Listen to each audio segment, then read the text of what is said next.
خداوند کے زندہ اور پاک کلام میں سے یسائی کی کتاب اس کا 5واں باب۔ اب میں اپنے محبوب کے لیے اپنے محبوب کا ایک گیت اس کے تاکستان کی بابت گاؤں گا۔ میرے محبوب کا تاکستان ایک زرخیز پہاڑ پر تھا، اور اس نے اسے کھودا اور اس سے پتھر نکال پھینکے اور اچھی سے اچھی تاکیں اس میں لگائیں اور اس میں برج بنایا اور ایک کولہو بھی اس میں تراشا، اور انتظار کیا کہ اس میں اچھے انگور لگیں، لیکن اس میں جنگلی انگور لگے۔ اب اے یروشلم کے باشندوں اور یہودا کے لوگوں، میرے اور میرے تاکستان میں تم ہی انصاف کرو کہ میں اپنے تاکستان کے لیے اور کیا کر سکتا تھا جو میں نے نہ کیا، اور اب جو میں نے اچھے انگوروں کی امید کی تو اس میں جنگلی انگور کیوں لگے؟ میں تم کو بتاتا ہوں کہ اب میں اپنے تاکستان سے کیا کروں گا۔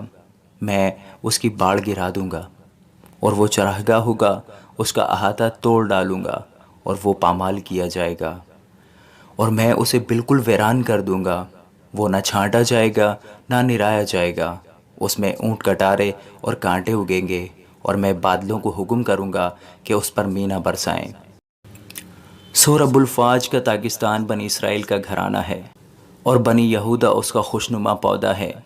اس نے انصاف کا انتظار کیا پر خون ریزی دیکھی، وہ داد کا منتظر رہا پر فریاد سنی۔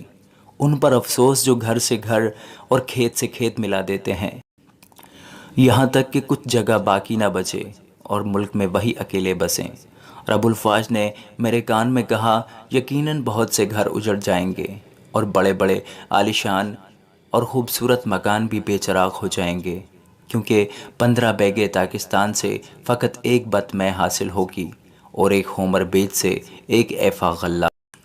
ان پر افسوس جو صبح سویرے اٹھتے ہیں تاکہ نشہ بازی کے درپے ہوں، اور جو رات کو جاگتے ہیں جب تک شراب ان کو بھڑکا نہ دے۔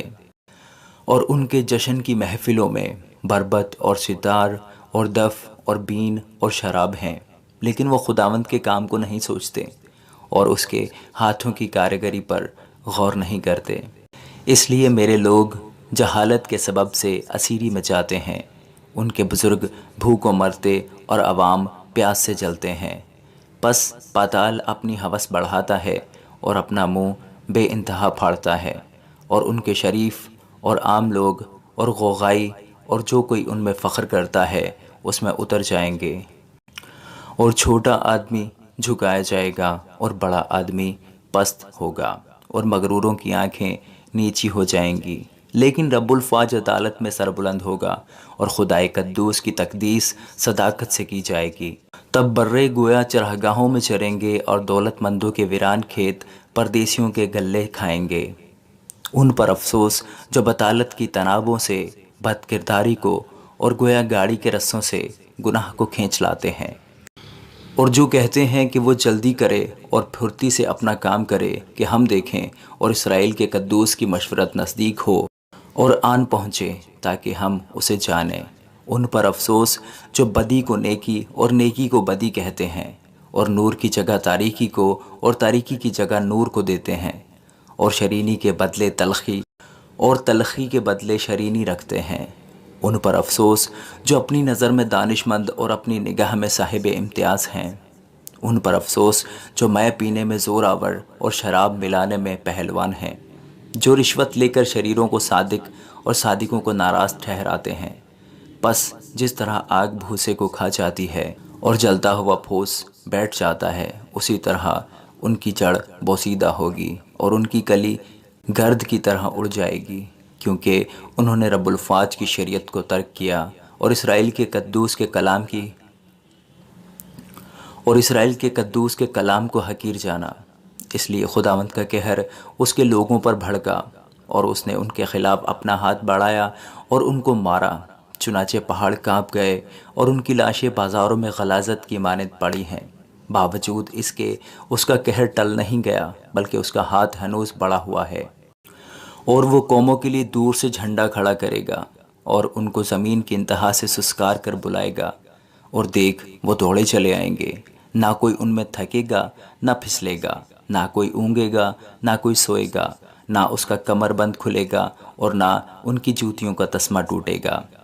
ان کے تیر تیز ہیں اور ان کی سب کمانیں کشیدہ ہوں گی، ان کے گھوڑوں کے سم چکماک اور ان کی گاڑیاں گردباد کی مانند ہوں گی۔ وہ شیرنی کی مانند گرجیں گے، ہاں وہ جوان شیر کی طرح دھاڑیں گے۔ وہ غرا کر شکار پکڑیں گے اور اسے بے روک ٹوک لے جائیں گے اور کوئی بچانے والا نہ ہوگا۔ اور اس روز وہ ان پر ایسا شور مچائیں گے جیسا سمندر کا شور ہوتا ہے۔ اور اگر کوئی اس ملک پر نظر کرے تو بس اندھیرا اور تنگ حالی ہے، اور روشنی اس کے بادلوں سے تاریک ہو جاتی ہے۔ آمین۔